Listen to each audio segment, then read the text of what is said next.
다음 달부터 국립중앙박물관과 민속박물관 그리고 국립현대미술관이 휴관 없는 운영에 들어간다고 합니다. 어느 때나 찾아갈 수 있는 곳이 됐는데요. 반가운 소식입니다. 이번 순서는 다양한 문화 정보를 전해드리는 시간이죠. 한 주간의 기독교 문학의 소식 박여명 아나운서가 전해드립니다.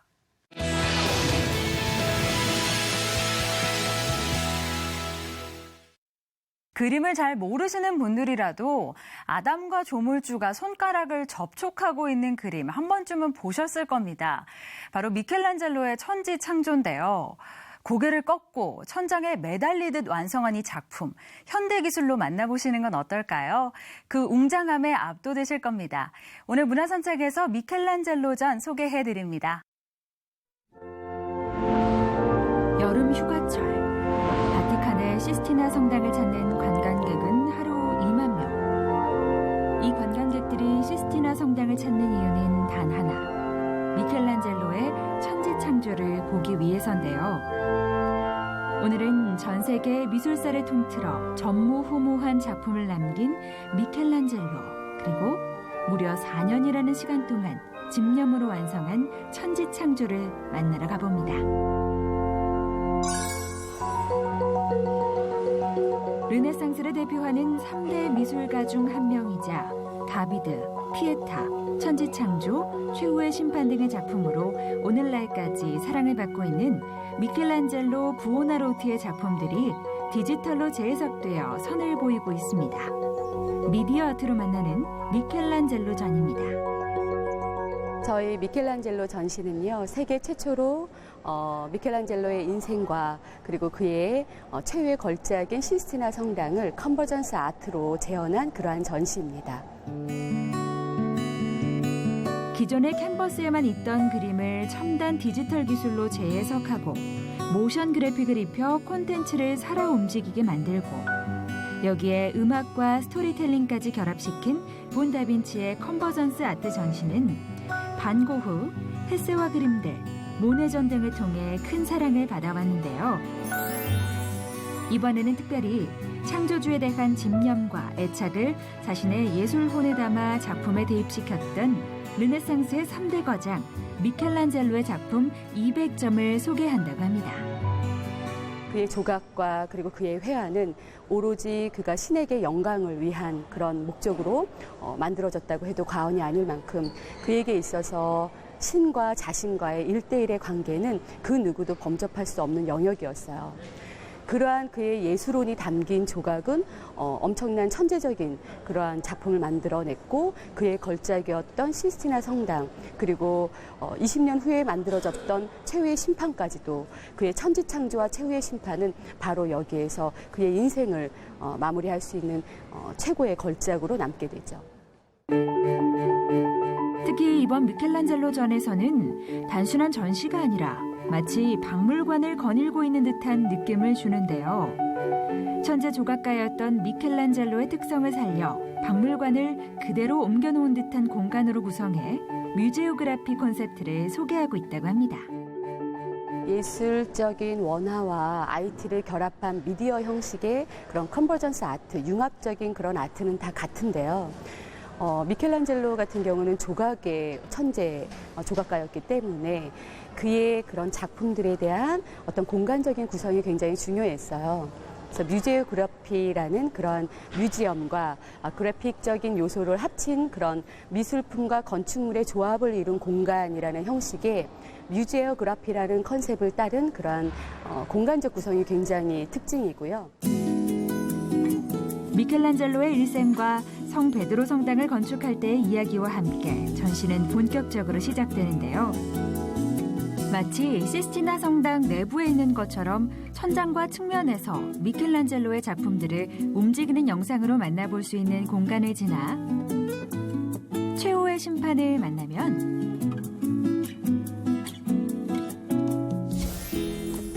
5.7m에 이르는 다비드상이 우리를 기다리고 있는데요. 미켈란젤로전은 시간의 흐름이 아닌 작품 주제에 따라 관람하도록 구성되어 있어 그의 작품과 정신세계를 시각, 청각, 공간감으로 느끼는 데 도움을 주고 있습니다. 저는 이 예술이라는 어떤 하나의 수단과 도구를 통해 하나님의 사명자로서의 역할을 하고 싶다는 생각을 늘 해왔고, 그것이 하나의 이번에 미켈란젤로라는 하나의 천재 조각가, 그리고 신과의 직접적인 교류를 하고 싶어 했고, 신에게 집착하고 몰입했던 그의 영혼을 통해서 저는 표현을 하고 싶었고요. 실제 그의 예술혼 자체는 일반인들에게 굉장히 많은 영향을 주고 있어요. 예언자들의 존을 지나 이제 잠시 천지창조 앞에서 멈춰볼까요? 천장화를 그리면서 목을 움직일 수 없는 고통이 와도 회반죽에 곰팡이가 끼어 그림을 그릴 수 없는 순간에도 포기하지 않았던 미켈란젤로. 무려 4년간 자신의 한계 그리고 고독과 싸움 끝에 천지창조가 완성되고 미켈란젤로는 이렇게 말했다고 하죠. 천지창조를 완성할 수 있었던 건 신에 대한 사랑과 기도였다고 말입니다.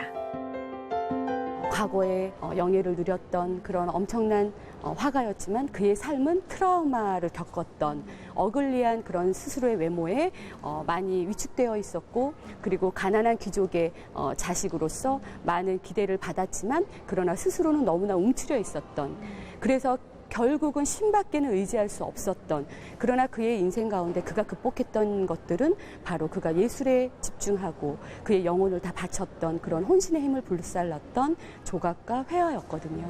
우리가 때로 절망스럽고 트라우마를 갖고 있는 이 삶이 있지만, 우리가 삶을 살면서 우리가 우리의 혼을 놓을 수 있는 그런 집념의 어떤 무엇인가를 우리가 할 수 있다면 미켈란젤로 못지않은 우리의 삶도 하나의 완성된 삶으로 마무리 짓지 않을까.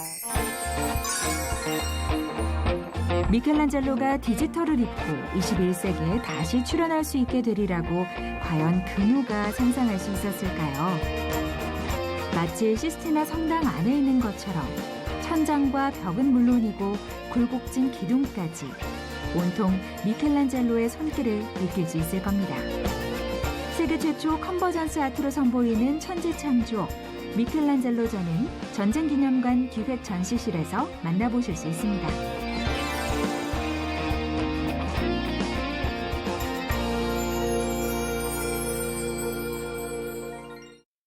상대적으로 찬양할 기회가 적은 신인 사역자들이 한자리에 모였습니다.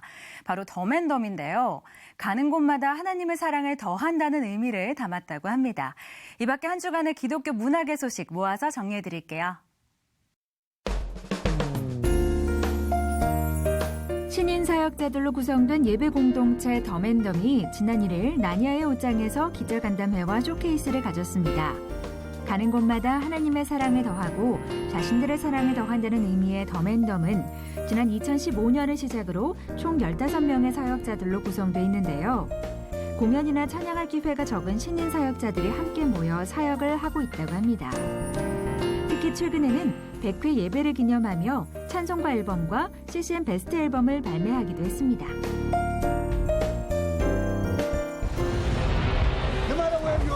한편 명작 배너가 57년 만에 리메이크돼 오는 14일 관객들을 찾아옵니다. 로마 시대 형제와도 같은 친구의 배신으로 한순간에 노예로 전락한 유대인 배너의 복수를 그린 영화 배너는 역대 최다 수상 기록을 남기는 등 영화사의 전설로 남은 작품인데요. 영화 원티드의 티무르 베크만 베토브 감독이 메가폰을 잡았고 미국 영화의 거장 존 휴스턴 감독의 손자 잭 휴스턴이 주인공 배너 역할을 맡아 개봉 전부터 화제를 불러모으고 있다고 합니다. 일제강점기 신사참배에 반대해 갖은 고문을 당하면서도 자신의 신앙을 지키며 나라와 민족을 위해 끝까지 저항한 고 주기철 목사의 일대기를 담은 영화 일사가고가 롯데시네마 10개관에서 재개봉했습니다. 지난 3월 전국에서 개봉돼 화제를 일으켰던 일사가고는 그동안 각 교회와 지역사회의 재개봉 요청이 끊임없이 이어져 왔는데요.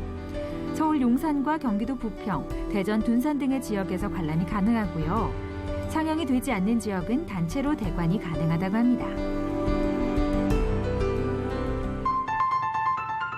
반포 한강공원 솔빕섬에서는 새로운 개념의 캐주얼 카페 전시 헬로 아티스트전이 열리고 있습니다. 인상파의 대부 클로드 모네와 마네, 르누아르, 드가, 세잔, 고갱, 고흐 등 인상주의와 후기 인상주의 화가들의 작품을 한자리에서 만날 수 있는 전시인데요. 음식물 섭취를 금지하는 여타 전시들과는 달리 곳곳에서 음료를 마시며 작품을 감상할 수 있도록 스탠딩 테이블과 의자가 준비되어 있다고 하네요.